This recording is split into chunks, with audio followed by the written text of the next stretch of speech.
Before the video starts, just a quick reminder to go check out the Chilling app. If you can't get enough content from me here on this channel, myself and other narrators here on YouTube are going to be providing hours of unique and spine-tingling scary story narrations exclusively over on Chilling. There's new narrations from me added weekly, and there's new professional narrators constantly being added to the list.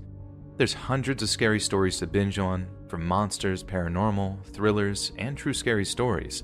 The Chilling app even has classic novels, true crime stories, and chilling original series being updated all the time. And this can all be enjoyed with their one-of-a-kind ambient menu, where you can mix in immersive and relaxing sound effects like a crackling fire, dark storms, and chill rain, and adjust their volumes independently and a sleep timer so you can drift off to dreamland without interruptions after. Users will even soon have the ability to download stories for offline use. Click the link in the description or the pinned comment to try the free trial of the Chilling app, and after that it's only $2.99 a month, which makes it completely ad and interruption free. And don't forget, Chilling is giving away an Oculus Quest 2 VR bundle. There's another link down below with simple instructions on how to enter. A winner will be announced January 21st, 2022. Thanks so much, friends, and enjoy the stories.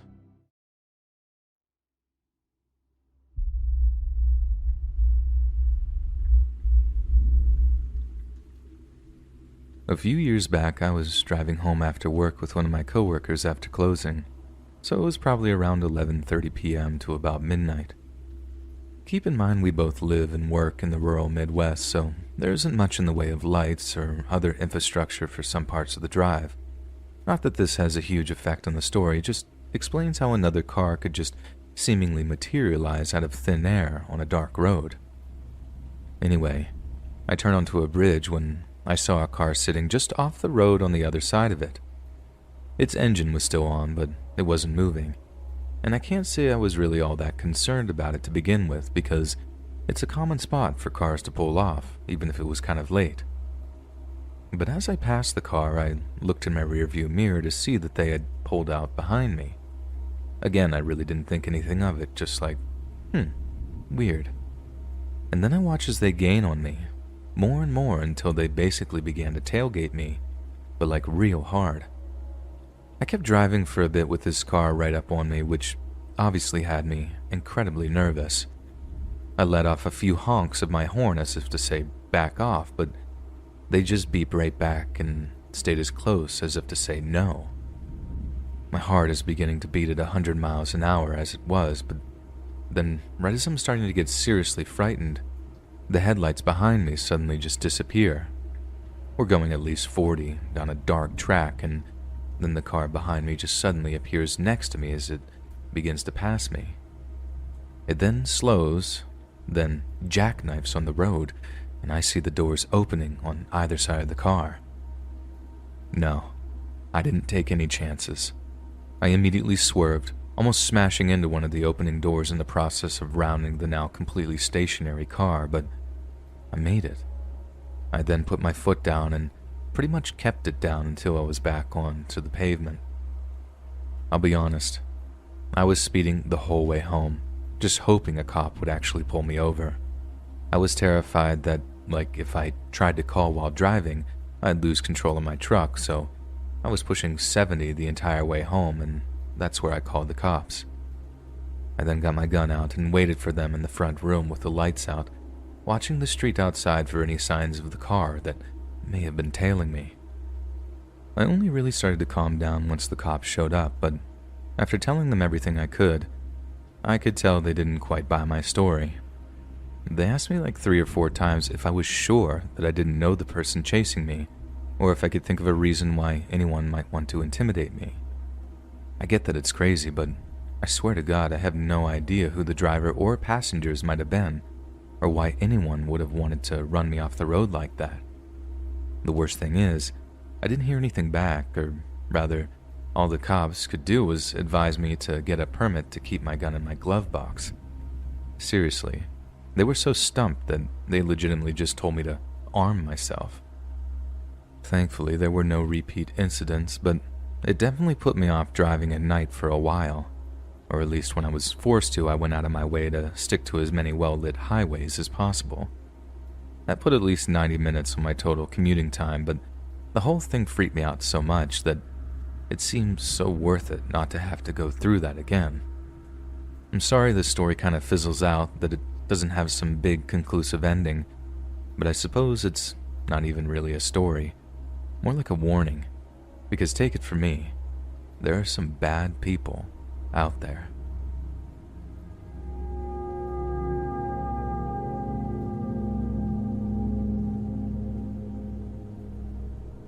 This happened in 2016 when I was a 17-year-old first-year college student in film school. I'm now 22 years old, a female. My name is Julia. I lived alone in my first ever apartment. It was really small, but I was really proud of my independence. I never felt unsafe in this apartment for several reasons. There are multiple gates in the residence that needed to be opened through a code only the people who lived there knew. My door had 3 different locks, and it was right next to the university, so most people who lived in the neighborhood were college students. Nothing bad had ever happened in the neighborhood before. I've always been very careful with locking the door when I leave my home. I always check twice, since I have slight OCD. But this one time, I leave to go to class and lock my door, but for some reason, I couldn't get the key out of the lock. It was completely stuck, so I went to get the caretaker of the building to help me, but he wasn't there, and I was starting to get late for class, so I went to class with the key still in the lock. I took off the keychain first, so it's not too noticeable. When I got home, the caretaker was back, so he came to help me, and we couldn't get it out for 15 minutes until somehow he was able to.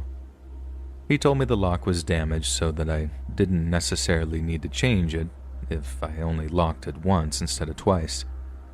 I just said okay, and that was the end of it. I really wasn't worried because of how safe I felt in this building. Flash forward to 2 months later. I was taking out the trash one night at around 11 p.m. while on the phone with my sister, and I specifically remember telling her that I was taking out the trash, then that I would have to take a shower afterwards before heading to a party. As I previously said, I always lock the door, even just to take out the trash. Because of my lock being damaged, I only locked it once.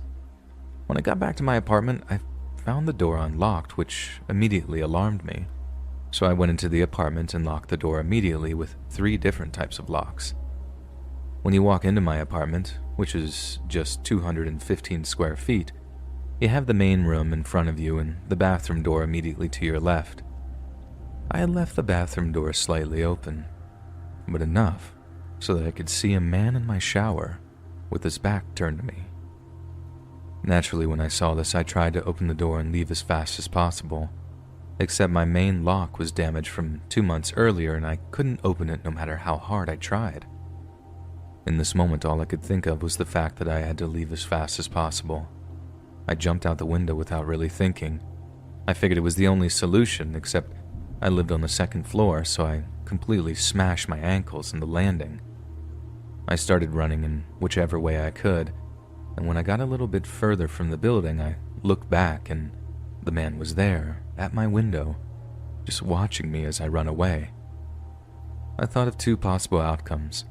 Either the man was going to jump and chase me, except I wouldn't get far with my twisted ankles, or he would get scared of the height and be locked in that apartment. And thankfully, he chose option 2. I went to hide in a bush a little further and called the police, who arrived in just under 10 minutes because I lived close to the station. They pushed my door open, and the man was just there, sitting on my couch, holding a kitchen knife, waiting for me to come back.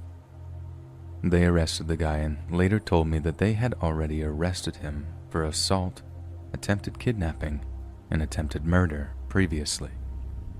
They also told me how everything had happened. Like I said, it was a very friendly neighborhood with mostly college students, so he got inside the building by other people holding the door for him. He then heard me telling my sister I was going to take a shower, which was why he was waiting in the bathroom for me. He was able to pick the lock while I was out taking out the trash. He apparently noticed me on school campus and followed me to my home several times before succeeding to actually come in.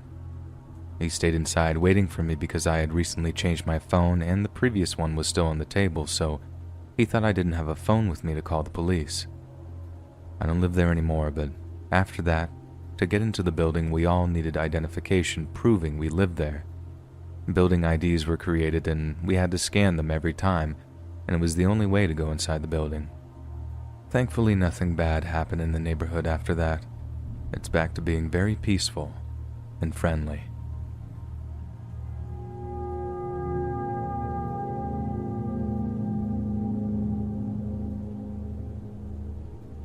I love reading posts on this sub, but I never thought I had anything to contribute. However, while listening to things on YouTube, I suddenly remembered this. So I lived alone in a bad neighborhood just outside the city. At this point, I've been living there for maybe 3 years with no incident.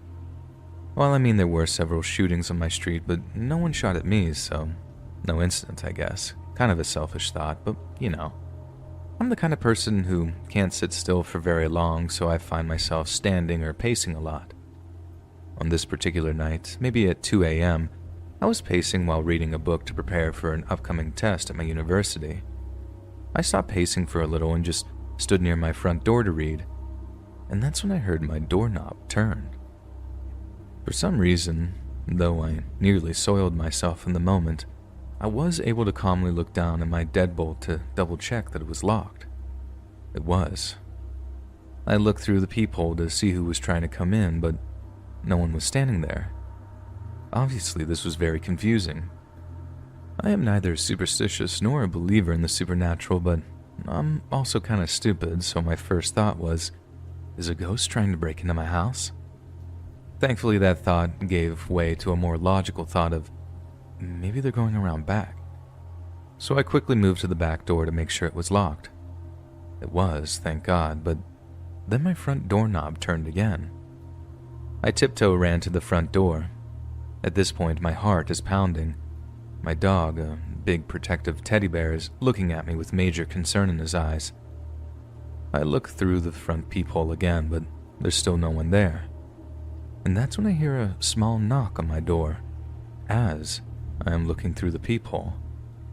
Then a small child's voice said, "Let me in." Silence. "Let me in." I'm still looking through the peephole, while covering my mouth with my hand to make my breathing quieter. Through the peephole, I see a small 3-year-old-ish girl walk to the end of the porch and look into my bushes. She nods and says, "Okay," in what I think was supposed to be a whisper. She walks closer to the door again, and I lose sight of her in the peephole. She tries the handle again, then knocks and says, "Please help me." Now, my uncle was a cop, so I had heard about people using children as a way to get people to open their door before blitz attacking, so I'm pretty sure that was what was happening at this point.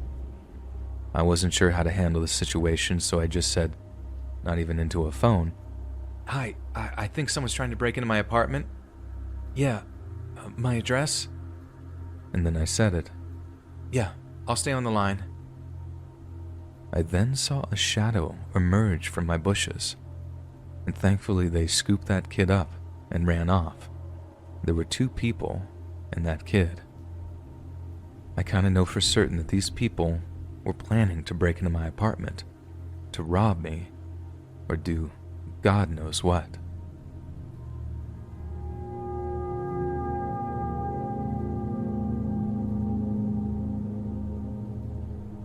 This morning, I got out of class and was headed home. I then saw a crippled old lady begging for help and telling me that she needed to get into her apartment. I helped her, took an elevator, and took her to her door. To my surprise, the door was wide open. When I went inside, she told me I could go to a nearby shop to buy her wine and some cigarettes. She then proceeded to give me her credit card and keys and insist on the fact that I should leave my bag in her house. I said no thank you. Even though the situation was weird, it wasn't that scared me the most. It was the inside of the apartment. There was no decorations, pictures, or anything. It was disgusting. There was some kind of chair with excrement on it, and walls were filled with cracks. I got scared, took the card and keys, tried to act normal, and then I wanted to test if it was a real card. I went to the store, and the woman said that the card wasn't a real one. It was at this moment that I decided to not go to her house and gave the keys and the cards to the police. A friend of mine told me that she saw the exact same old lady saying the exact same thing she told me, and the scariest is that she saw a man bring her outside and immediately go inside the apartment. The area where she was is known for being extremely dangerous. There were recently a shooting between two drug dealers in daylight, for example. And I think I just nearly died or something, but what do you guys think?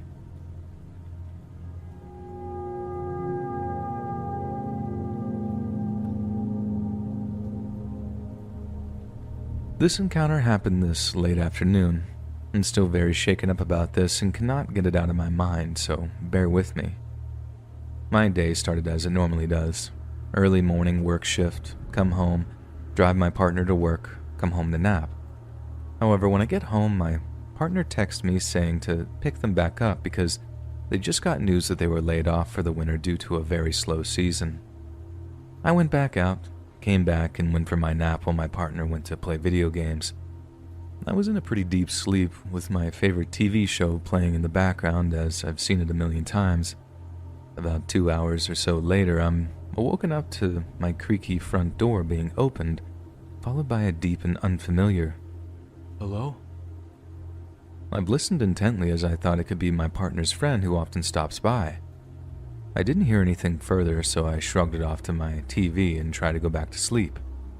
Shortly after that, I hear my partner open their bedroom door, and I hear them yell, "Who are you? And why are you in my house?" As I panic, I don't know who they're talking to, but I listen to the short interaction. An older man, very startled by my partner's presence, explains that he had watched a package be delivered, and after no one came to get the package right away, he decided to come inside. The package was still on my porch afterward. My partner tells this stranger who had been walking directly towards my bedroom to leave and that they were calling the police. The man lingers, stalling my partner and asking if he can use our bathroom. They just scream, "No, get out!" And the man slowly makes his way out and drives away. We called the police immediately after he left, giving them his and his vehicle descriptions. I called my neighbor to let them know and keep an eye out, and he informed me that when he came home 2-3 hours earlier, that vehicle was parked at the end of our street, and when he drove by, the man covered his face. I cannot stop thinking that this man knows my schedule and has targeted me for something, but I'm so lucky that today of all days, I was not home alone.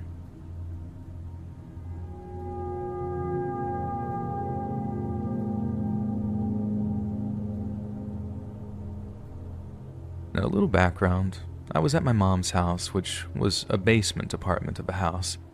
My mom was an alcoholic and addicted to other things, so typically had very unsavory characters around, and I was around 8 years old. It's Friday. My mom had this guy, Nino, come around 2 or 3 times before.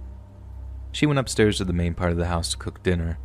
I was left downstairs with this guy that she met a handful of times just partying. We were both sitting on this sectional couch.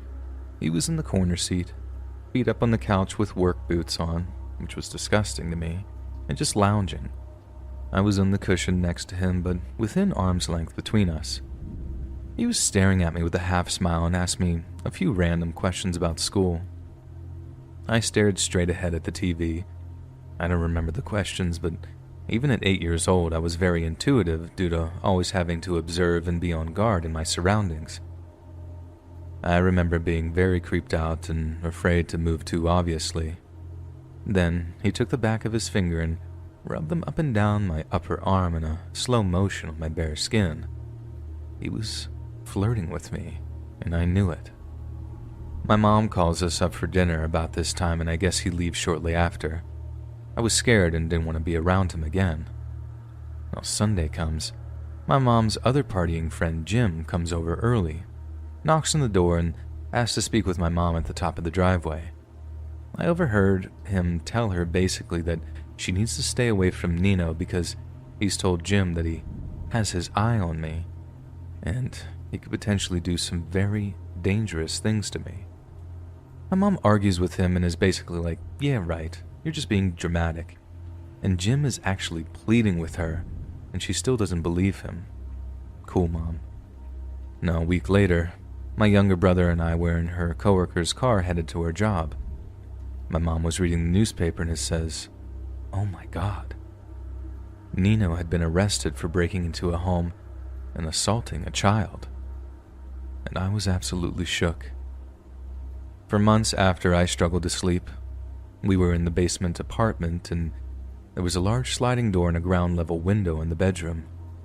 And I was afraid that he would get out of jail and I would see him in the window coming for me.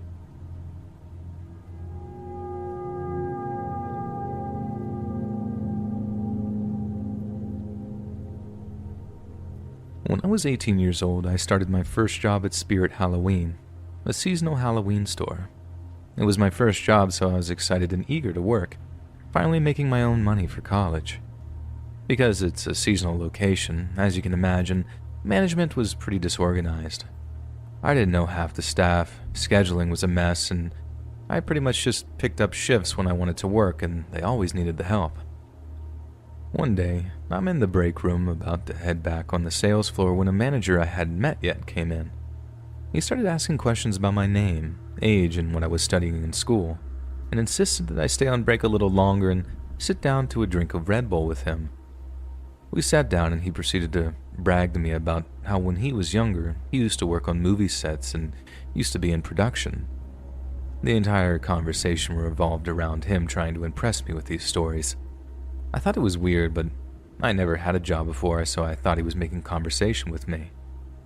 After our conversation, we went back on the sales floor and I noticed that he would guide me over to a section to work on by touching the small of my back and making suggestive comments that slowly started to make me uncomfortable.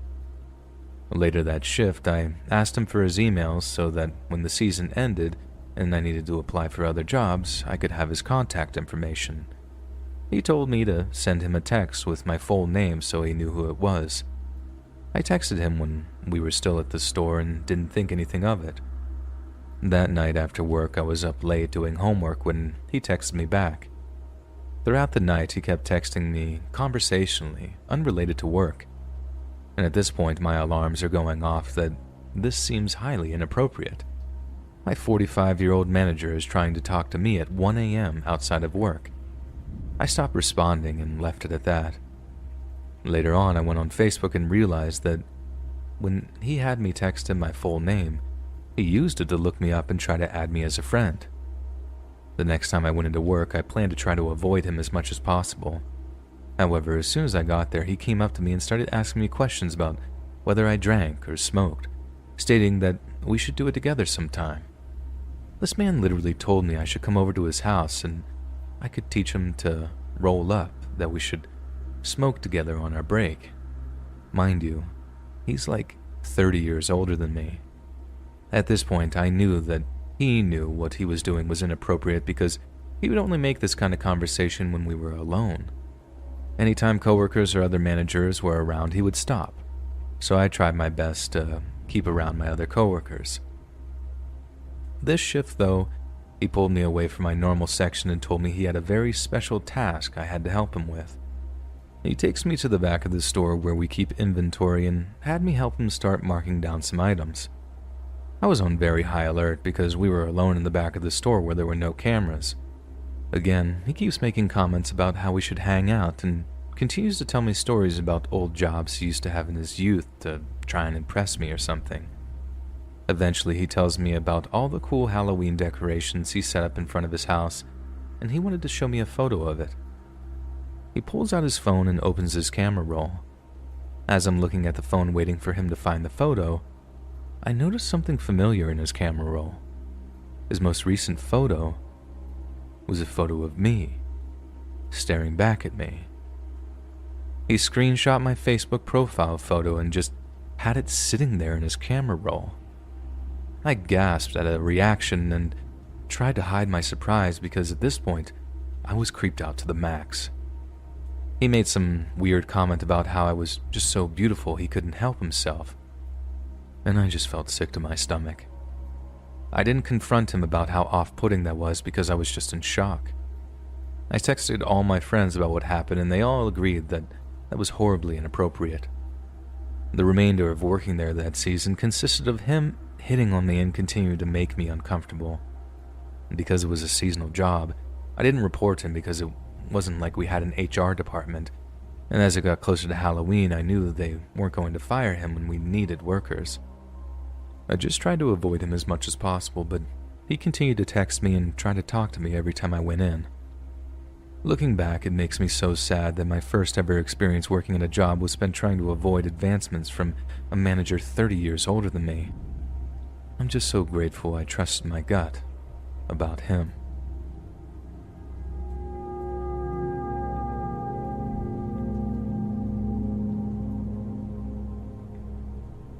As a young woman who lives alone, I tend to be cautious when it comes to who I open the door for. One evening some time ago, I ordered some food, and per usual, I requested it to be left outside as I prefer no contact. So when the guy shows up, he has problems finding the right place, and I go out to get the food. I get bad vibes from this dude quickly.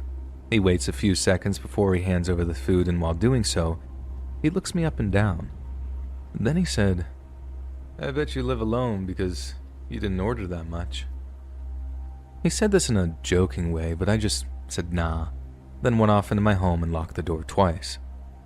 I was a bit creeped out already and decided to peek outside to see if he left. He hadn't. Delivery dude stood there for a good couple of minutes, checking his phone a bit and also just standing around. He leaves and I start to relax. Then comes the first call. I can only hear slight breathing on the other end. No one is speaking, and I hang up. Then there's a text. "When can I come over and kiss you?" Another call, and no one speaking. I check out the number from the delivery app, and of course, it's the creepy delivery dude. Another text asking if I want company tonight. So I block the number and try to contact the delivery company, and no luck there. Then I'm getting a call from a hidden number, and it's the same thing. No one speaking on the other end. Now I'm starting to get terrified. So I call the cops, of course. They showed up pretty quickly and I showed them everything. They took my statement and went on their way. After they left, I didn't get any more calls or texts, but I'm still very wary of delivery dudes. I finally did get in contact with the delivery service the next day and told them about what happened, and by then I had already contacted the police. I asked how this could have happened, and the only explanation I received was that the app requires a number to be registered, and that this person most likely just took it from there. They apologized and said that they would deal with it, whatever that meant. I have no idea how or why this guy also used the delivery phone for some nighttime harassment.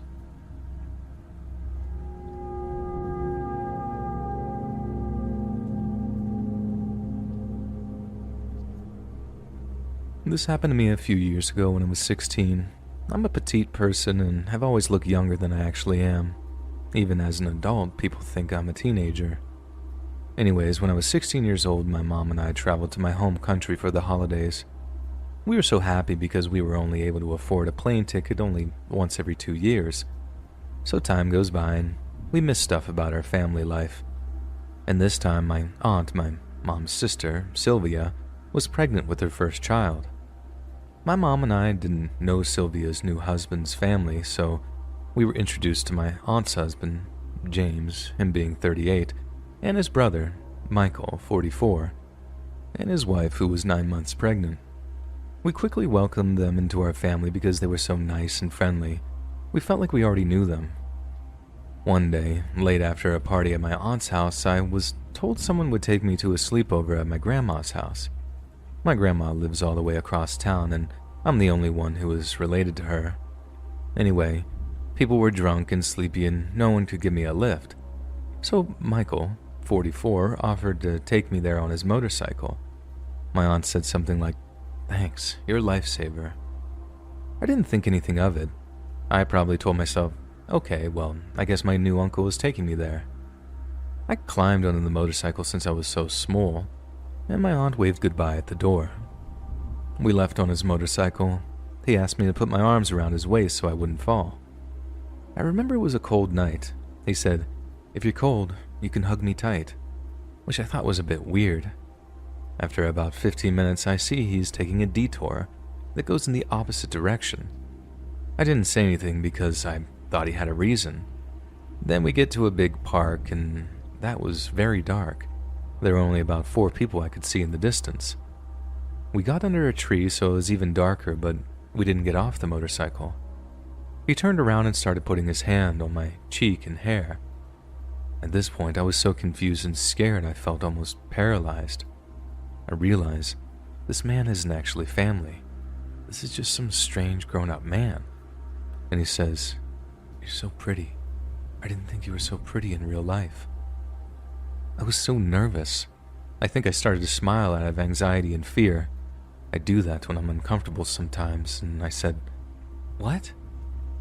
He leaned in and got close to my ear and said, "You want to go to a hotel nearby? We don't have to spend the night. I'll take you home right after." The only thing I could think of was his 9-month pregnant wife. I don't know why.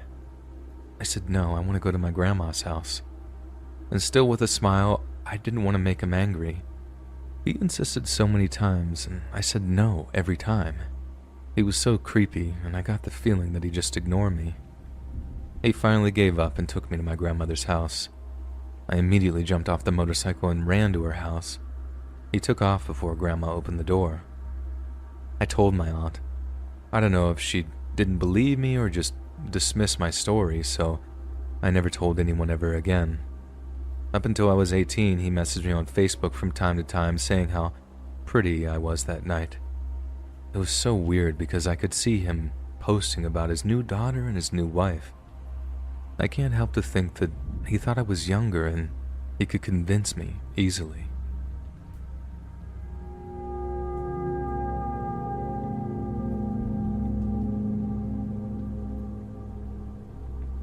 When I was around 7 years old, my mom and I lived in these apartments in a border town.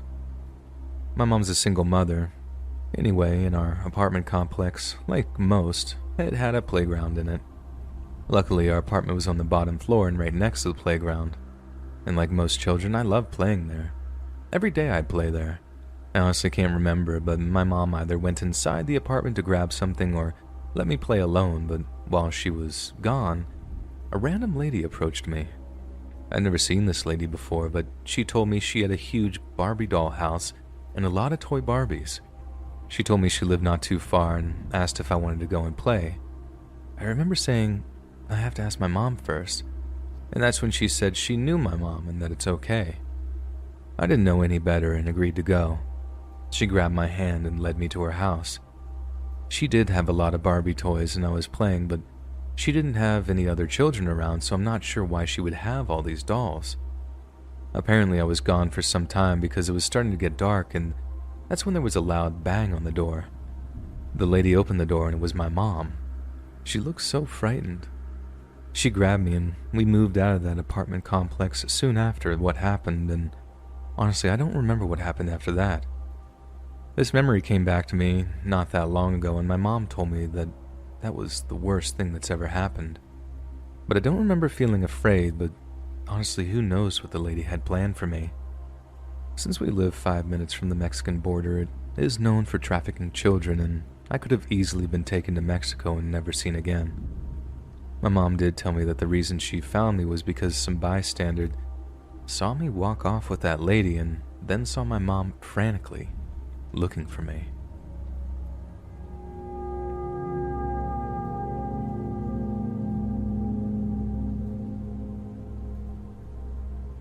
I work at a popular retail store in a mall close to my on-campus apartment. I was home for Christmas break and decided to work Christmas Eve since I was promised time and a half and I could use the money to buy some extra Christmas presents. My childhood home is not very far from my apartment, but it's about an hour drive from my work to my childhood home. Our holiday hours were extended this year and I was given a closing shift for Christmas Eve. The store closed at 10 p.m. and the closing shift ended at 10:30, meaning I would be getting home at around midnight after swinging through a drive-thru to grab something to eat. The closing shift of the store usually had 2 employees and a manager working, but the other employee was supposed to close with me, and they were out sick, so it was just me and the manager.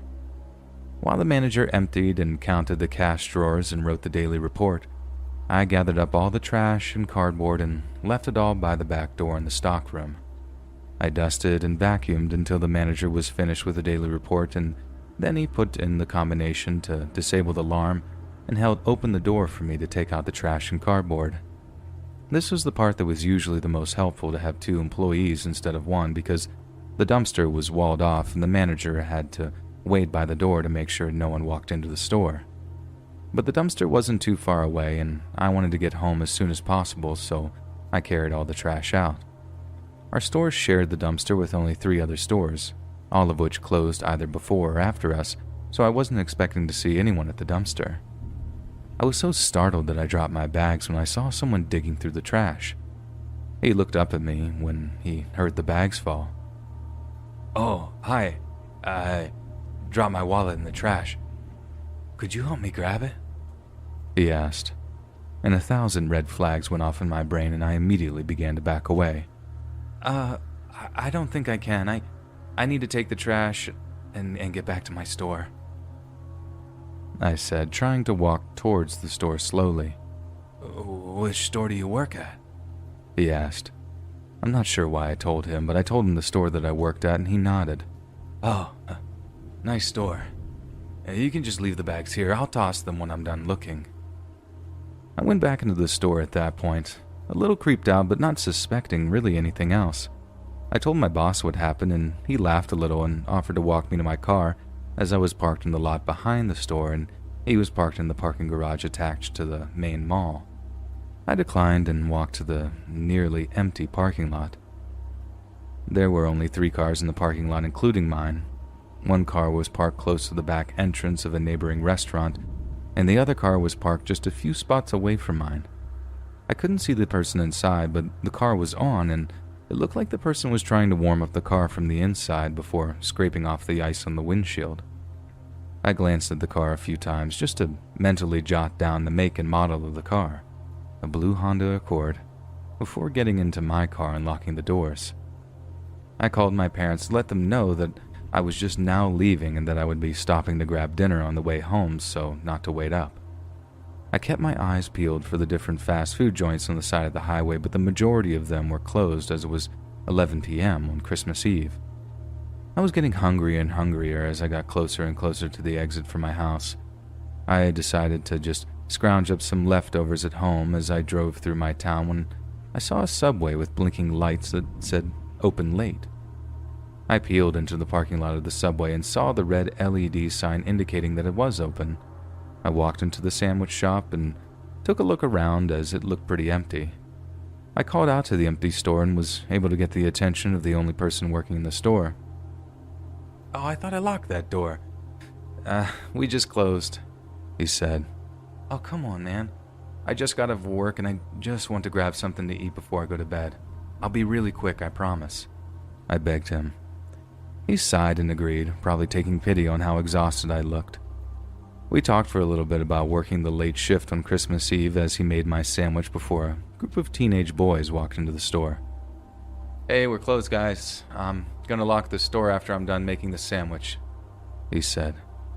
"But I want a sandwich," one of the boys whined. Fine. The Subway employee got out from behind the counter and locked the door so no one else would be able to get in, and he could ensure that the teenagers would be his last customers of the night. He finished making my sandwich and left me to pick out my drink and chips at the soda fountain. Most of the boys only bought bags of chips or cookies, so they were all finished before I finished filling up my soda and the Subway employee disappeared into the back. I put the lid to my cup on and was looking for a straw when something caught my eye. The man from the dumpster was waiting in the parking lot next to my car.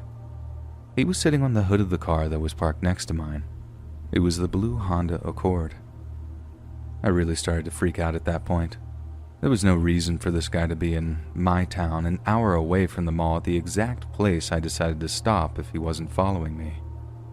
And what was he doing on the hood of his car? It was like the day before Christmas. It was snowing and definitely below 30 degrees. "Hey, can you guys walk me to my car?" I asked the group of boys. "Yeah, you alright?" one of the boys asked. I'm fine, I just don't want to slip on any ice. I lied. I felt a little silly because they were probably a perfectly good reason for the man from the dumpster to be in the parking lot, something that didn't have anything to do with me, but I was still very nervous. The boys walked me to my car and waited until I drove off. The man didn't even look at me as I got into my car. I had about 10 minutes until I got to my house, and I tried to shake the feeling I got about the man in the dumpster. It took me a little while to notice, but I realized that there was someone following me.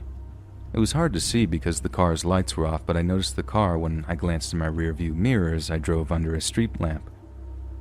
I started to get nervous again and drove past my house and turned back onto the main road, hoping I would lose this guy. This car stayed on my tail, and I watched in my rearview mirror as I went under a streetlight again. It was a blue Honda Accord. I pulled out my phone and called 911 and explained the situation to the dispatcher. The dispatcher advised me to drive to the nearest police station and told me she would inform the police station of what was going on. I stayed on the line with the dispatcher until I pulled into the police station. The Honda Accord drove past the station. There was a police car waiting outside the station that drove after the guy, but ultimately there was nothing that could be done besides give him a ticket for driving with his lights off. And my description of the man by the dumpster matched that of the driver of the Accord. I don't know what he had planned, but I haven't seen him since and told my boss about the incident, so I won't have to take the trash out on my own anymore. So to the man who followed me for over an hour on Christmas Eve and before then, let's not meet again.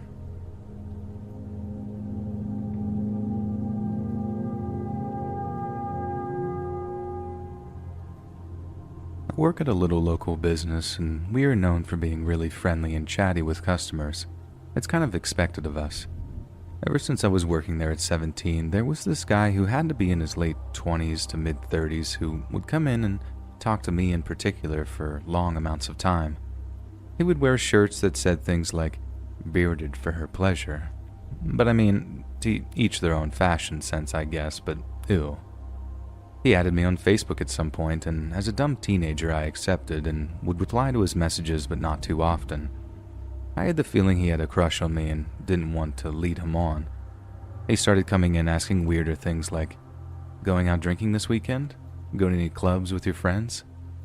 I didn't want to delete him off Facebook because I knew that I'd have to face him again at work. My coworker and boss noticed that he would linger sometimes for over an hour just to talk to me. If I was in the back, he would just stand around waiting for me to come up.